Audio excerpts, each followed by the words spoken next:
안녕하십니까, 나타로입니다.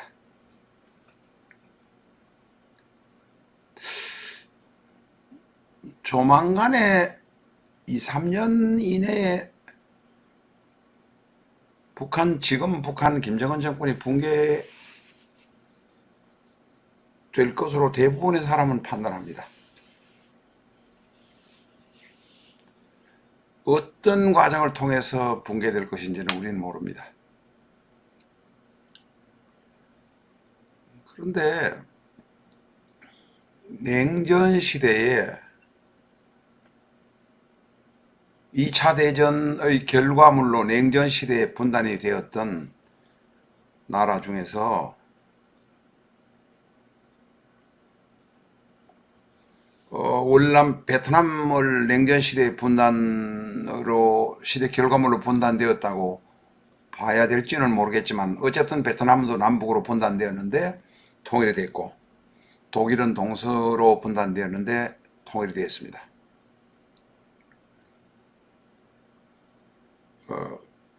한반도의 남북한만 지금 아직 통일이 되지 못하고 있습니다. 통일이 안 될 이유는 없습니다. 그러면 남북한이 통일이 안 되는 이유는 도대체 무엇일까? 지금 북한이 이런 경제적인 어려운 상태로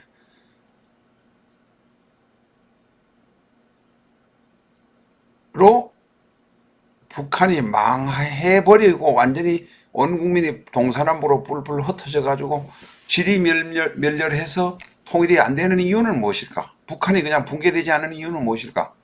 생각해 본 일이 혹시 있으세요?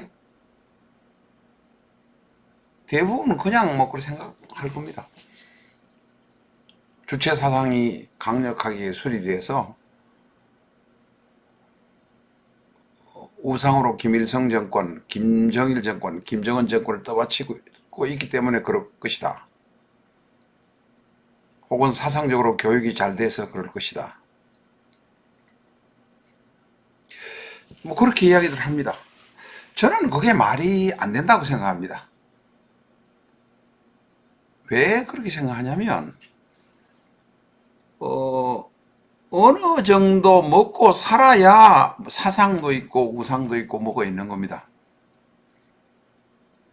1996년, 7년, 8년 벌써 20년 전의 이야기입니다만 그때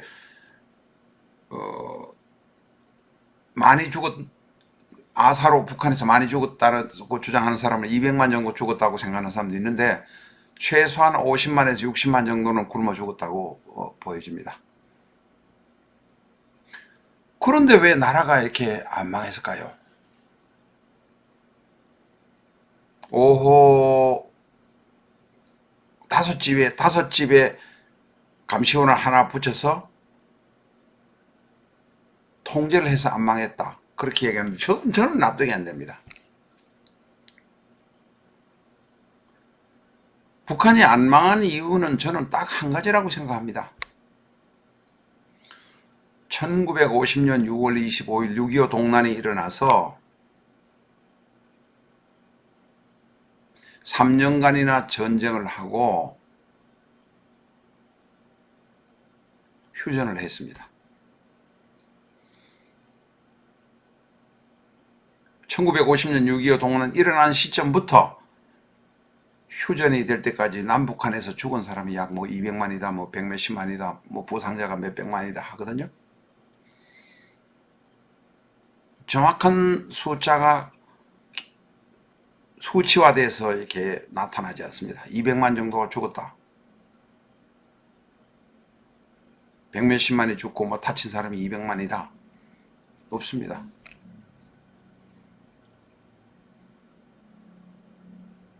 분명한 거는 북쪽에서 남한을 침공해서 남한 사람들을 먼저 많은 사람들을 죽였습니다. 6.25 이전의 이야기는 하지 않겠습니다. 많은 사람을 죽였습니다. 서울에 오자마자 공무원들 중에 많은 사람을 바로 인민재판에가 처형했죠. 그리고 젊은 사람은 인민군으로 징집을 해가지고 또 끌고 가가지고 인민군으로 싸우기 위해서 전선에 죽게 했죠.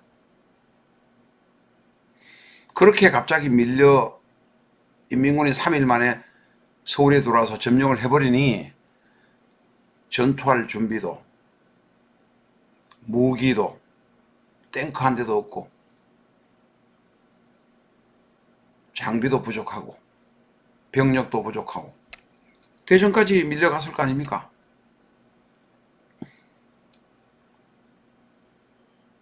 그 대전에 남쪽으로 6월 20, 6월 20 며칠 돼가지고 내려가니까 7월 21일인가, 7월 1일인가? 대전에서는 좌입 사상범을 대전교도소에 잡아놨는데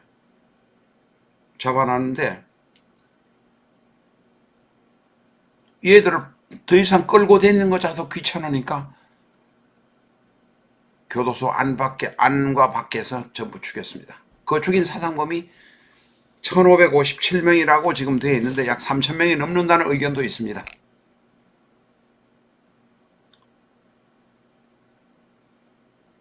대한민국 군인들이 사상범들을 죽인 거죠. 적결 처분해버린 거죠. 뭐 끌고 다니기 귀찮으니까.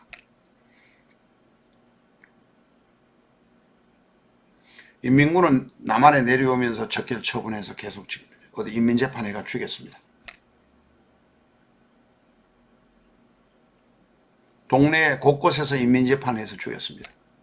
창원인가 거기에 가서 인민재판 해가지고 어디 공무원들을 조그마한 동네에서 면사무소 죽인 게 10몇 명을 죽였다는데 거기에 예를 들면 그 옛날에 대통령 하셨다는 분의 죽은 장인이 인민위원회 부위원장으로 인민재판을 했다 하지 않습니까? 그 사람이 재판장이었는지 뭔지는 모르지만 인민부위원장으로 거기서 10몇 명이 죽었잖아요. 그런 식으로 시골마다 뭐다 다 앉아서 인민재판에서 죽였습니다.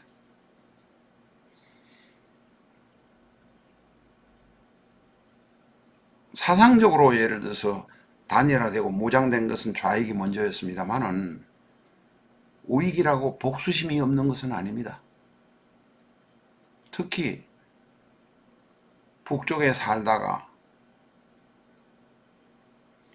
재산과 토지와 집 모든 재산과 다 뺏기고 월남했던 사람들은 북한 정권에 대한 복수심이 남한의 기존으로 살던 사람보다 더 많았습니다. 빨갱이들한테 논밭을 다 뺏기고 내려왔지 않습니까? 복수를 해야 되겠다는 생각이 없겠습니까? 그리고 인민재판 하면서 많은 사람이 죽어나가는 걸 봤습니다. 공산당은 지구 끝까지 쫓아가서 죽여야 됐다는 생각이 안 들겠습니까? 특히 월남한 사람들입니다. 실향민들.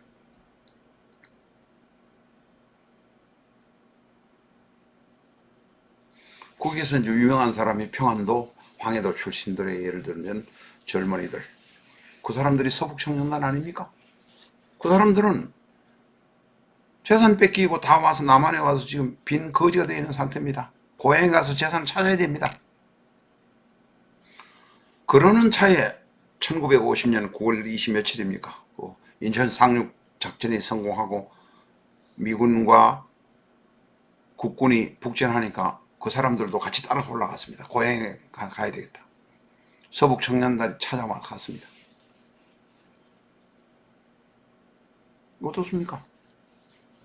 가니까 인민군이 후퇴하면서 우익이라고 판단되는 사람은 또 사거리 동네마다 몇백 명씩 몇천 명씩 큰 도시는 몇천 명씩 죽이고 갑니다.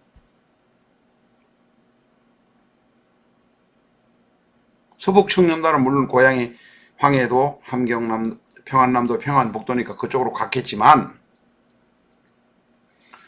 반대 또 함흥인 함경도 쪽은 어떻습니까? 1950년도 10월 며칠 날 인민군이 철수하면서 김일성의 명령으로 함흥교도소 인근에서 13,000명인지 15,000명의 우익 인사를 교도소에 잡아넣었던 사람들, 우익이라고 판단된다는 사람들 처형하라고 지시했습니다. 함흥교도소에만 죽은 사람이 1,000몇백 명. 그 근방에 무슨 광산 학교 700명. 700명입니다. 700명. 그래서 13,000명을 김일성이가 처형했습니다.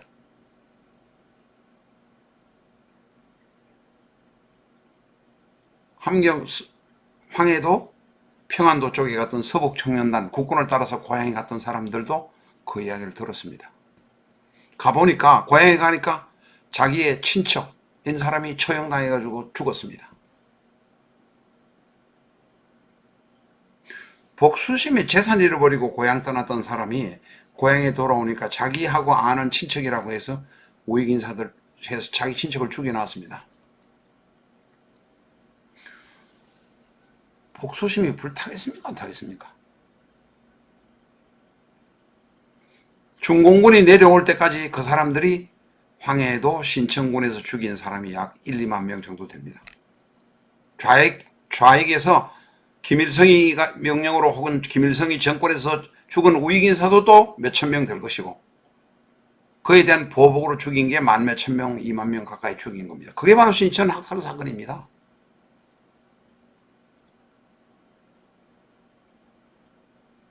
좌익들이 공산 정권들이 죽였던 데 대한 복수입니다. 그렇게 하면서 다시 유엔군이 후퇴하고 지금 휴전선 근방에서 전쟁을 하다가 2년인가 1년 반, 2년인가 끌다가 2년을 막 끌다가 이렇게 휴전을 했습니다. 북한에서는 미군의 폭격으로 많은 사람이 아마 수십만이 죽었는 것으로 생각됩니다. 그 폭격으로 북한에 지원을 왔던 중공군의 일원으로 왔던 모택동의 큰아들도 폭격으로 죽었습니다. 너무 많은 사람이 죽었습니다.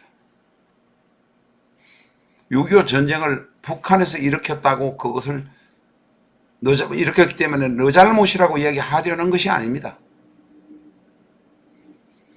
전쟁을 통해서 수많은 민간인을 서로 죽이고 죽였습니다. 먼저 시작한 건 북쪽의 사람입니다. 공산주의자들입니다. 그에 대한 대응을 한 것은 남쪽의 사람들입니다. 북쪽의 경우는 김일성이든 공산주의든 당이든 이런 사상으로 형식상은 단합되어 있고 움직이지만 남쪽은 대단히 복잡한 구성이 되어 있습니다. 처음부터 대한민국은 그렇게 되어 있습니다. 친일파 노릇 했던 사람 첫 번째. 두 번째, 친일파는 아니지만 일본군에서 일할 수밖에 없었던 수많은 일본군 사람들, 특히 북한에서 일본군을 했기 때문에 북한에 있을 수 없어서 이남으로 온 사람들, 이 사람들이 공산당에 대한 적개심이 대단히 강합니다. 고향은 북쪽인데 일본군을 했기 때문에 일본군의 장교나 하상을 했기 때문에 북한에 있을 수가 없어서 이남으로 온 사람들.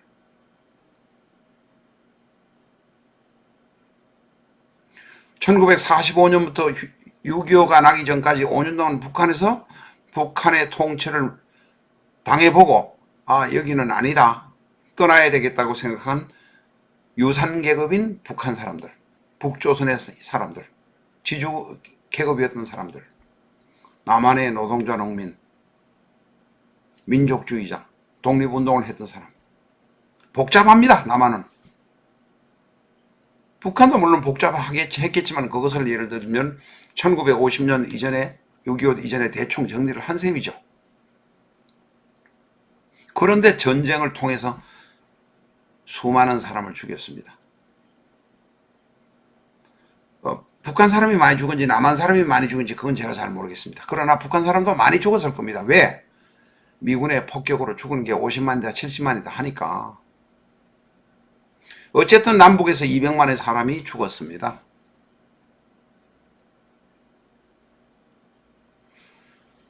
북한에서 죽은 북쪽의 사람들에 대해서 정오심을 계속 불러일으킨 게 김일성 정권입니다.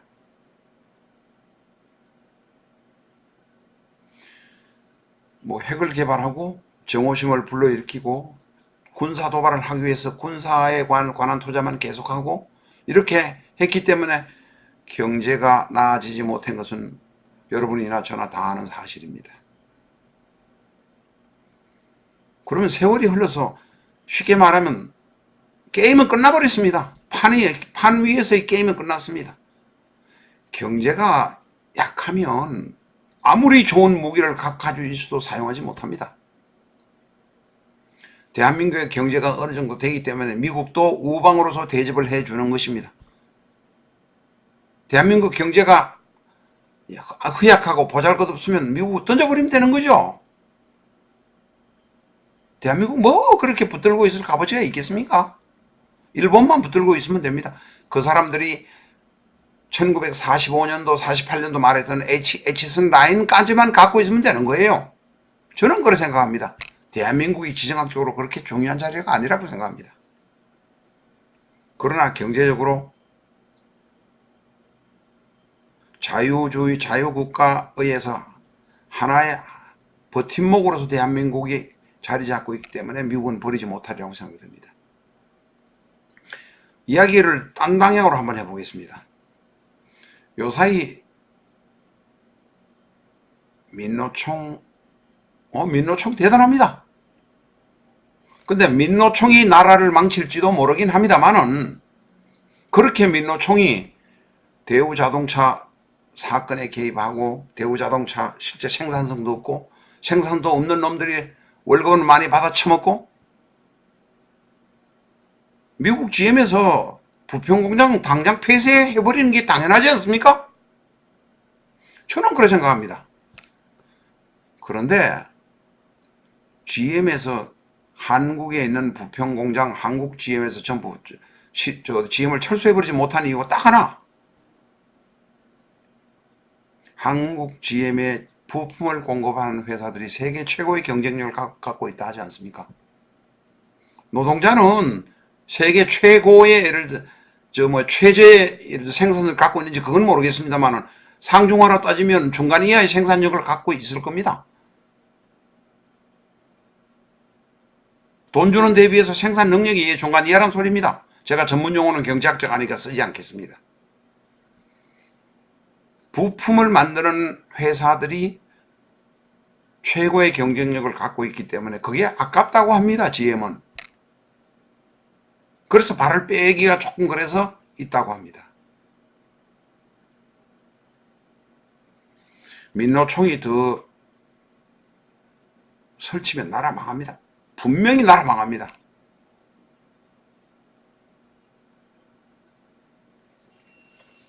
민노총 이야기를 하려고 한 건 아닙니다. 6.25 때 이후에 북한이 안 망한 이유를 지금 이야기를 한번 해보고자 합니다. 경제력은 지금 현재 40분의 1이다. 그거는 우리가 40분의 1이라는 것도 이것은 사실 수치일 뿐입니다. 왜 그런가 하면 돈을 가지고 내가 먹고 사는데 지장이 없을 정도면 20분의 1이든 40분의 1이든 상관이 없지 않습니까? 그런데 분명한 것은 경제라는 게임에서 산업이라는 게임에서 게임이 끝났습니다. 세상에 김정은이도 저는 얼마나 웃기는 놈인지 안 그러면 얼마나 예를 들면 머리를 많이 써놓은 건지 아예 인정을 하고 접고 들어가는 건지는 모르겠는데 시속 20km도 안 나가는 철도를 가지고 그걸 유지하면서 그걸 예를 들어 개선을 해달라는 식으로 말은 안 하지만 그런 식으로 문재인 대통령이 던졌습니다. 사실 북한 그냥 대한민국에 바치면 그만 아닙니까? 바치면 한 1000명, 2000명 정도는 예를 들어서 수용소에 가든지 어떻게 처리를 해야 될 사람이 있을지 몰라도 인민은 그냥 쉽게 녹아나는 거 아닙니까? 그런데 예를 들면 탈북해가지고 들어온 사람이 2,500만 중에서 우리나라에 3만 5천 명 뿐이지 않습니까? 중국에 한 30만이 있는지 40만이 있는지는 모르겠고.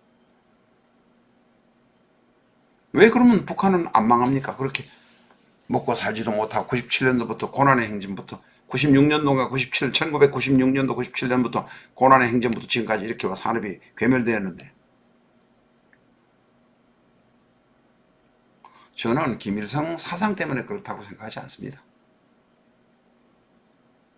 북한의 주민, 북한 인민들한테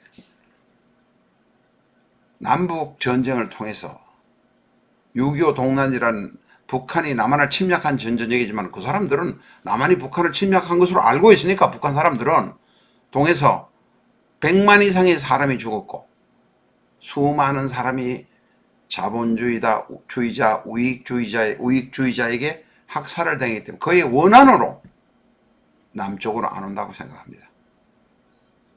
휴전선에 몇십만 명이 30만인지 40만인지 예를 들어 전방 군인인데 북한은 3, 40만 되지 않겠습니까? 남한도 한 20만이 전방에 있으니까 1년에 몇 명 올라가는 뿐이지 않습니까? 군인들. 1년에 몇백 명, 몇천 명 오는 것도 아니고 그 사람들이 정말로 예를 들면 그 무짠지 삼형제를 가지고 하나는 고춧가루 묻혀서 먹고 하나는 이렇게 볶아서 먹고 하나는 그냥 무짠지를 그대로 주고 우리 닭광 하는 거 말입니다. 그런 것도 뭐 어떻게 나는 못 살 것 같아요. 물론 그 사람들도 뭐 닭을 키우고 돼지를 키워서 한 달에 한두 번씩은 돼지고기를 먹겠죠. 고기를 먹는지 국물을 먹기를 먹겠죠. 그래서 못 살 것 같아요. 그런데 왜 항복을 안 합니까?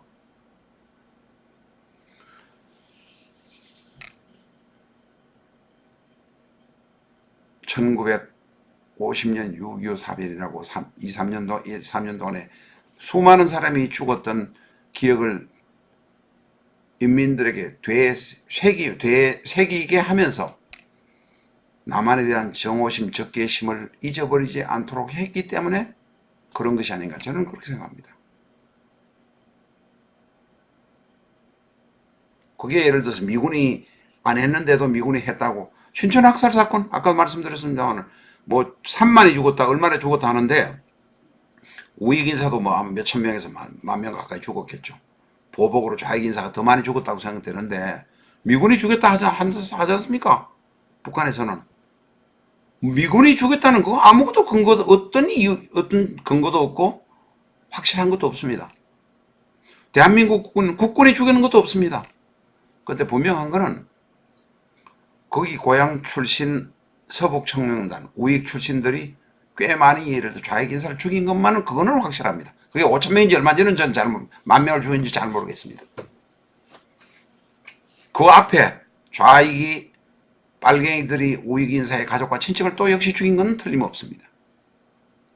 숫자는 아마 우익이나 서북청년단이 좌익을 죽인 것이 좀 더 많지 않겠나 이 정도는 지금 나와 있습니다. 그게 바로 신천 박물관의 모양입니다. 이북에서 걸어 선전하는 저는 가본 일이 없으니까 모릅니다. 그러나 분명한 건 미군이 죽였다는 증거는 어디에도 없습니다. 그런 공포심이 북한 주민에게 들어있기 때문에 남한을 정오하는 것이 아닌가 저는 그렇게 생각합니다. 여러분 어떻게 생각하십니까? 맞으시죠? 그럴 겁니다. 그러면 북한이 언제 망하겠냐? 북한은 반란을 일으킬 수 없는 구조다. 반란을 일으킬 수 없는 구조가 어디 있습니까? 불만이 가득 차면 반란을 일으키는 거죠. 근데 너무 배고플 때는 불만이고 뭐가 없다는 거죠. 너무 배고플 때는 배에 보리밥 한 덩이만 들어가면 행복합니다. 행복의 기준이란 게 그런 겁니다. 그러면 예를 들어서 장관 하는 사람이나 혹은 경비사령관 하는 사람이 반란을 일으켜서 김정은을 제거하고 권력을 잡는다. 잡았을 때 제가 제 목숨을 지키겠는가 생각하겠죠.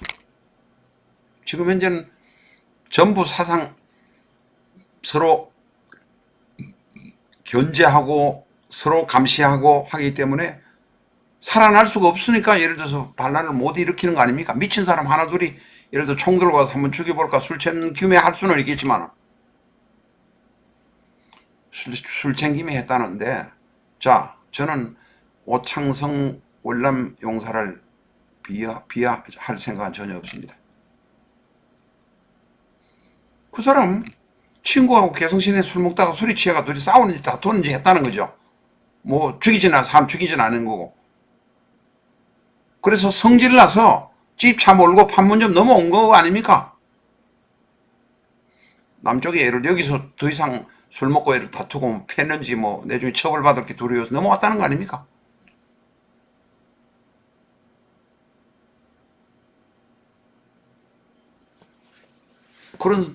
그렇게 예를 들어서 충동적으로 행동하는 것 말고는 그 사람을 비할 생각 없습니다. 충동적인 용어를 써서 조금 언짢으시면 용서하시기 바랍니다.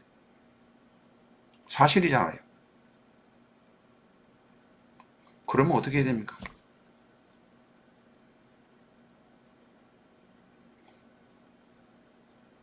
문재인 대통령의 작전에도 완투가 있습니다. 완투라는 게 1, 2가 있다는 거죠. 이유가 있습니다. 그 사람들하고 북한하고 안 싸워요. 예를 들면 우리나라 저 경비정 하나라도 침몰 시키려고 애쓰지 않겠습니까? 물론 북한은 그러면 그럴수록 점점 외부로부터의 통제, 제재가 심해서 더 견디지 못하니까 북한이 물러설 수 있는 퇴로를 조금이라도 열어주자는 의미 아니겠습니까? 그건 좋습니다. 그런데 문제는 그 사이에 원자탄을 계속 한 1년에 5개씩 만들면 어떡하겠습니까? 북한이 대한민국에 관해서 원자탄 못 쓰겠죠.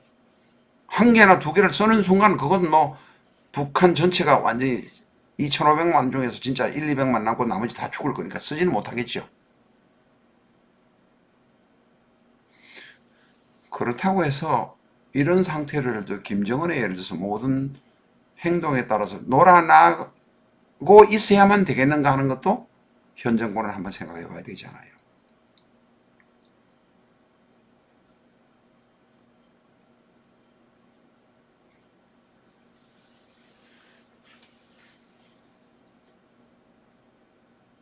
북한에 있는 북한 주민들이 대한민국 사람들이 악마가 아니고 평화롭게 살아서 미국하고 사이좋게 살아서 번영했다는 사실을 알릴 수 있는 어떤 방법이라도 찾아야 될 것 같아요. 정부에서 직접 나서지 못하면. 대놓고 못하면 은근이라도 해야 될 것 같아요. 탈북단체나 이런 단체 등을 활용해서. 그냥 김정은이 입만 보고 계실 겁니까?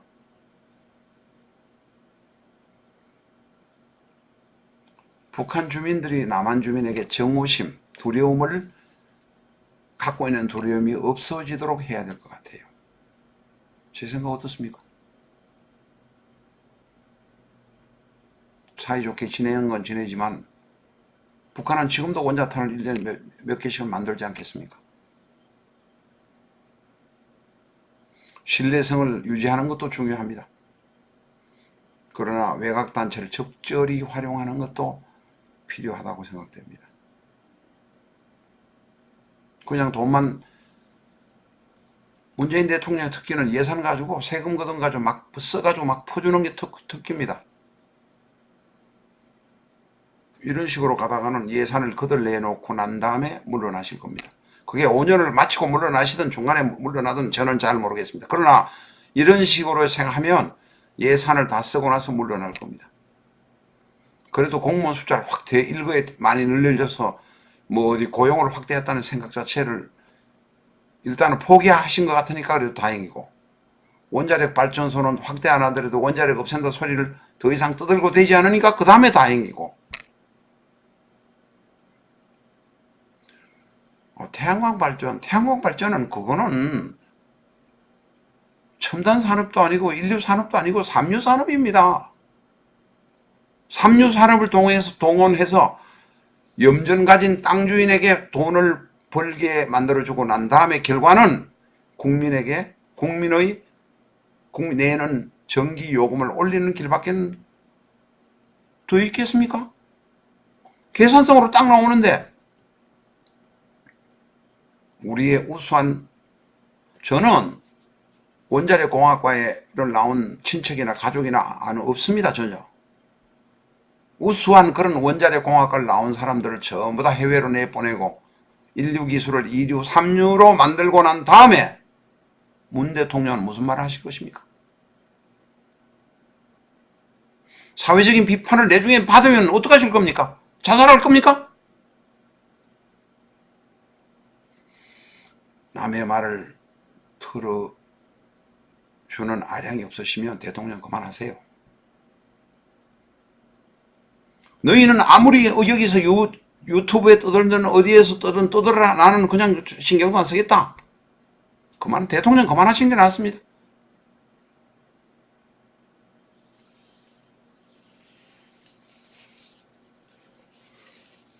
문 대통령뿐만 아니고 나중에 대통령을 그렇게 그만두고 잘못하고 물러나시면 문 대통령 주위에는 온 가족이 다 당합니다. 시달립니다. 견딜 수 있을 것 같습니까?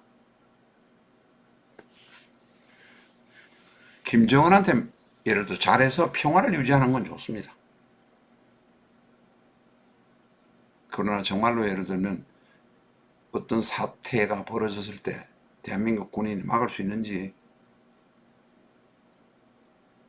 북한에 있는 사람들의 남한에 대한 정오심이 60년 넘은 정오심이 없어졌다면 몰라도 없어질 때까지는 방심하시면 안 될 것 같습니다.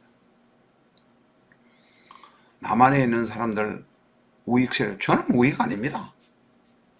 약간의 보수파이긴 하지만 저는 우익이 아니에요. 그러나 진짜 우익이 얼마나 잔인한지 아십니까? 빨갱이들이 했던 만큼 잔인합니다. 그 사람들. 자기의 이익을 위해서는 오만 짓을 다 한 사람입니다. 다 해왔잖아요. 김기춘 같은 사람들, 우병우 같은 사람들, 미친 듯이 무섭습니다. 그분들은 뭐 형사적인 게 있으니까 얘기하는 거고, 나머지는 특별히 형사적인 문제가 안 된 사람 이야기는 저희가 끄집어낼 수 없습니다. 우익이 무섭습니다. 우익이 잔인하지 아십니까? 우익은 엄청 잔인합니다. 어설픈 주사파들 함부로 내중에 행동 움직이다가 보복을 당하지 마세요. 그러면 온 국민이 서글퍼져요. 외로워져요. 괴로워져요.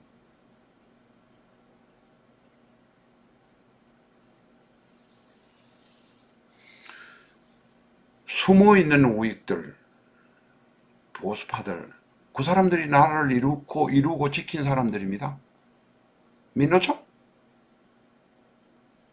민노총에서 설치는 사람들 언젠가는 한번 된통당할 겁니다.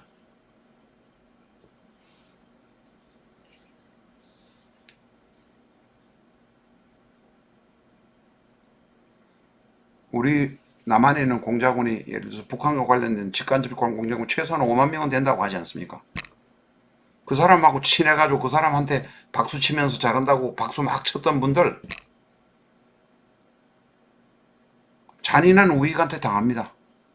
그럼 나라는 어떻게 되겠습니까? 나라는 우익이 보복할 땐 좌익보다 더 무섭다니까요?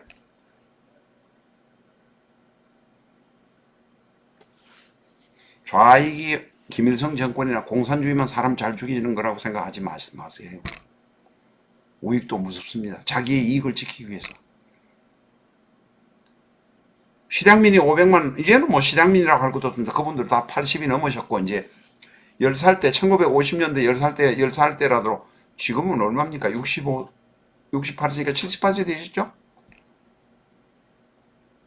500만의 실향민이 한국에 왔습니다. 북한으로 넘어간 건 한 50만도 안 되는 거, 10대 1쯤 되는지 안 되는지 뭐 그것도 안 될 겁니다, 아마. 월북한 사람들. 경제적인 게임은 끝나지 않아요. 어지간히 여기서 정신만 차리면 북한이 함부로 하겠습니까? 원자탄 함부로 쓸 수 있습니까?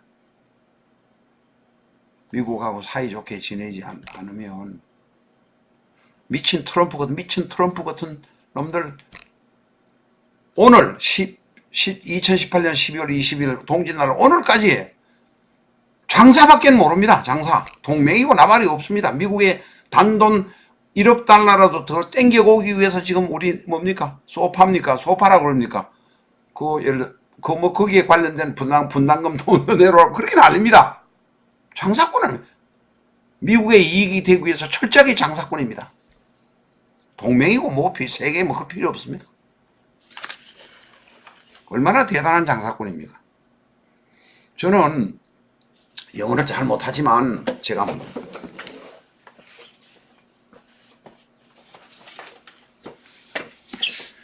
이 사람이 도대체 어떻게 예를 들어서 2016년, 17년도에 문재인을 어떻게 생각했는지 보려고 제가 이걸 한권 샀어요. 돈도 비쌉니다, 이거. 교보문고를 통해서 샀어요. 여기 보면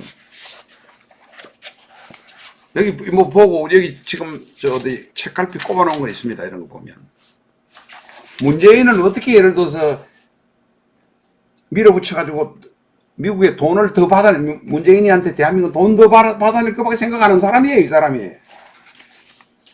그렇죠. 이게 사실 몇십 페이지 읽지도 못했습니다. 제가 거기에 하고 해서.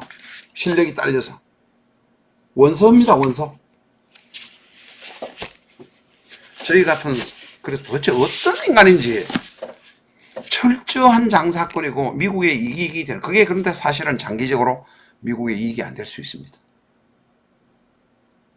네, 한국한테 돈을 1억 불, 2억 불 더 받아내가지고 예를 들어 미국의 국방비를 좀 줄여보겠다, 주둔비 줄여보겠다 하는데 너무 하면 한국의 감정을 상하게 하잖아요. 그러면 친미적인 사람이 미국을 비난하게 되면 곤란하지요. 장사꾼이 우선은 장사가 되는데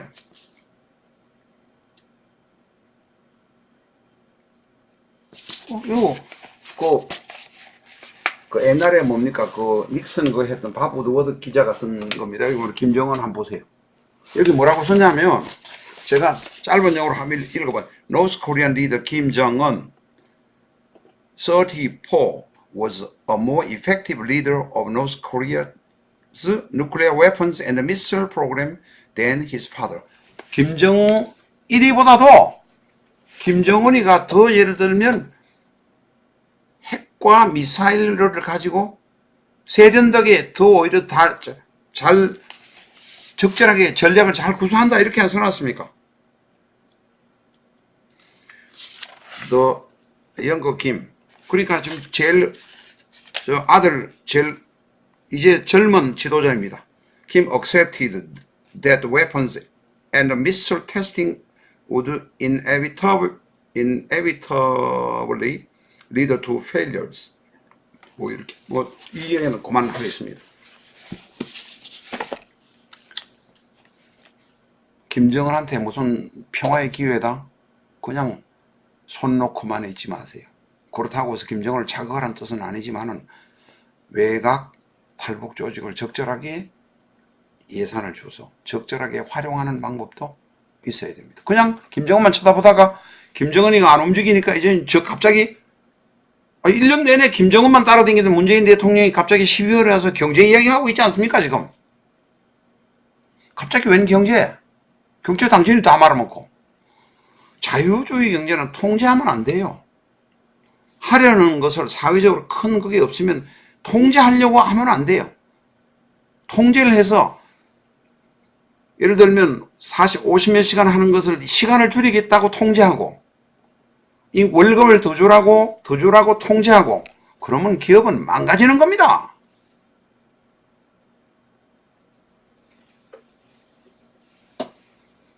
기업은 망가져요. 문재인 대통령 당신이 기업을 망가뜨려 놓고 이제 와서 웬 경제 이야기하는 거예요. 통제를 하지 말아야 됩니다.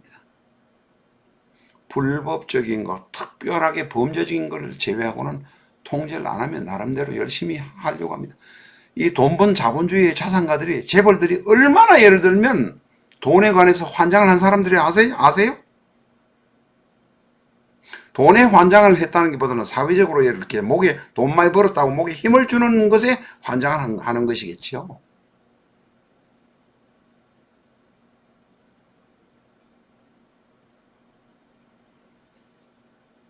법을 아주 크게 위반하지 않는 한 재벌은 잘한다고 해줘야 되지 않겠습니까? 박근혜 대통령이 문재인 대통령 당신보다 더 잘한 거예요, 사실은. 통제하지 않고 그 사람의 애로사항을 들어주려고 한 것 뿐이에요. 그렇다고 박근혜가 지가 돈 번 거 없잖아요. 문제는 박근혜는 근본적으로 비서실장인지 부통령 비슷한 사람인지 음지의 부통령인지를 동원해가지고 이용해서 지가 편하게 하겠다는 것 자체가 근본적으로 잘못된 거예요. 그거는.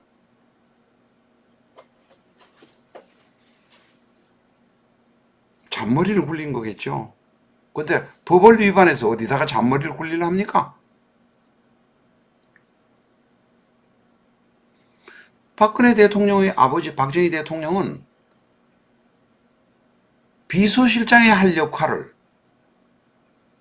안기부장이 정보부장이 할 정보분지 안기분지는 모르겠는데 할 역할을 경호실장이 하는 것을 용인했기 때문에 총 맞은 거 아닙니까? 경호실장은 경호만 하면 돼. 경호실장이 파티에 나가면 안 돼.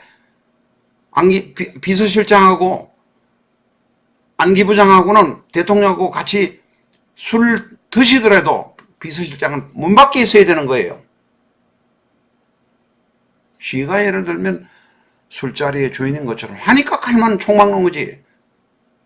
차지철이가 박정희 대통령을 총 맞게 만들었잖아요. 아니죠. 그건 아니죠. 왜? 그런 사람을 박정희 대통령이 썼으니까 스스로 총 맞은 건지요. 제가 앞에 표현은 좀 잘못됐습니다. 그러나 그런 순환의 결과는, 순환의 과정은 있었다, 그런 뜻입니다. 대통령이 통제를 하려고 그러지 마세요. 자유주의 사회를 어떻게 통제하려고 그래? 특히 벤처산업을, 민노총, 택시연합 이런 데 막 끌려다니고 그런 사람들을 적절하게 해야 됩니다. 그런 사람들 데모 막다가 무릎 뿌렸다고 사람 죽었다고, 아니 경찰관 처벌하면 경찰관이 움직여요? 아니 2년이나 3년 지나면 문 대통령 정부 끝날 텐데 움직이냐고. 위에 높은 사람이나 그냥 형식상 예의하겠지. 아니 물 뿌렸다가 백남긴가 누구가 죽였다고 예를 들어서 다 손해배상 청구당하고 해직당하는데, 해직은 안 당했는지 모르지만 징계처분 당하고 하잖아요. 대통령이 너무 민주주의자인 채 하면 안 된단 말입니다. 인권 변호사 아니잖아요, 대통령이. 이야기가 엉뚱한 방향으로 갔습니다. 다시 돌아갔습니다. 북한이 안 망하는 이유를 이야기하는데, 대통령, 그러니까 주위에 있는 이상한 놈들이 모여가지고 대통령 주위에 있는 비서관들 70%는 군에 안 갔을 겁니다. 6개월간 형무소가 그때는 땜빵만 하면 병역이 예를 들면 군에 못 가도록 되어 있는 사람들이니까, 그런 놈들 머리에서 뭐가 나오겠어요, 뭐가. 이야기는 엉뚱한 방향으로 또 갔습니다. 다시 돌아가겠습니다. 그래서 북한 주민들이 대한민국 사람을, 옛날에 6.25 동문 때 많은 사람이 죽었던 그런 두려움, 원한에서 헤어나오도록 해야 될 겁니다. 그런 작전을, 선무작전을 직접적으로 정부가 할 수는 없습니다. 탈북단체 있지 않습니까? 조금만 지원해주면 뭐 죽자 사자 하는 분들도 계시지 않습니까? 그 이상한 탈북자한테 간첩 비슷한 놈들 말고요. 간첩 비슷한 사람들 요새 이제 눈에 보이지 않습니까? 그건 나중에 이제 정리하면 되는 거고, 눈에 보이지 않습니까? 안기부가 해외 공작, 국내 공작인지 해외 공작인지 모르겠는데 하도록 돼 있지 않습니까?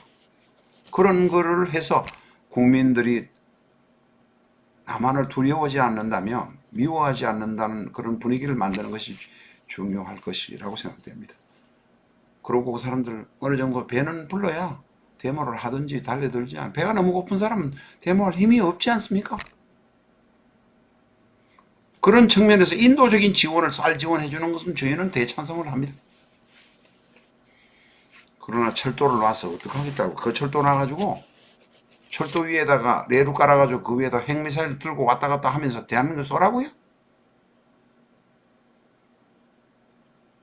그런 생각 안 드십니까?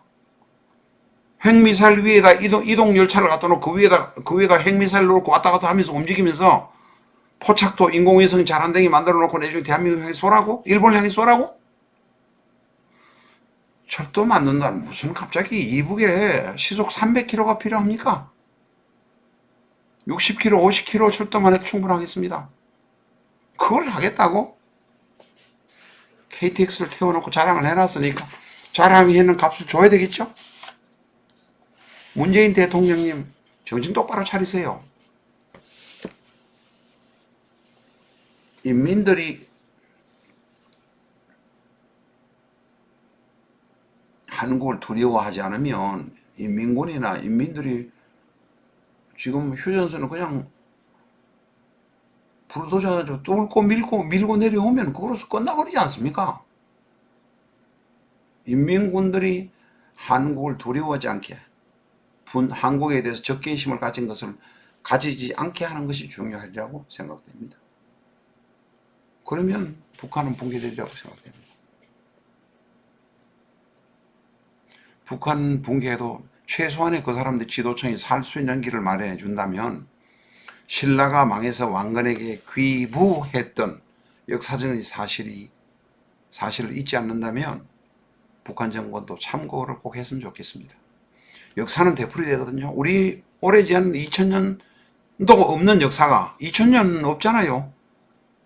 거의 2000년 정도죠. 아무리 이렇게 우리가 길게 봐도 뭐 전설 같은 이야기가 있을 뿐이에요. 2000년. 적어도 1500년, 1600년 전부터는 확실한 기록이 있으니까 그 2000년밖에 안 되는 우리나라의 역사에서 신라 경순왕이 왕건에게 귀부했던 사실을 참고한다면 북한 안 망할 수도 있지 않겠습니까? 북한의 지도층에 있었던 사람이라도 인도적인 인도적인 비인도적인 범죄 행위를 하지 않은 사람 용서한다는 것을 그 탈북자를 통해서 알릴 필요도 있지 않습니까? 그래야 예를 들어서 북한의 보안인지 뭐 경찰인지 하는 사람이 가난한 사람들 뇌물 뜯어가지고 이렇게 하지 않지 않겠습니까? 가난한 사람한테 뇌물 안 받은 보안은 용서해준다고 한번, 이거 우스갯소리 비슷합니다만은 아이디어 차원에서 말씀드리는 겁니다. 보안원 차원에서 서민들을 괴롭히지 않은 사람은 내중에 용서해준다. 탈북자를 통해서 탈북단체도 서서히 그 사람도 돈 좀 지원해 주세요. 그 사람들 돈이 없어가 종편에 와서 계속 떠들도록 하지 마시고, 종편이 아니고 유튜브에 와서 떠들도록 하지 마시고, 오늘은 북한이 안 망하는 이유에 관해서 같이 공부해 보았습니다. 감사합니다.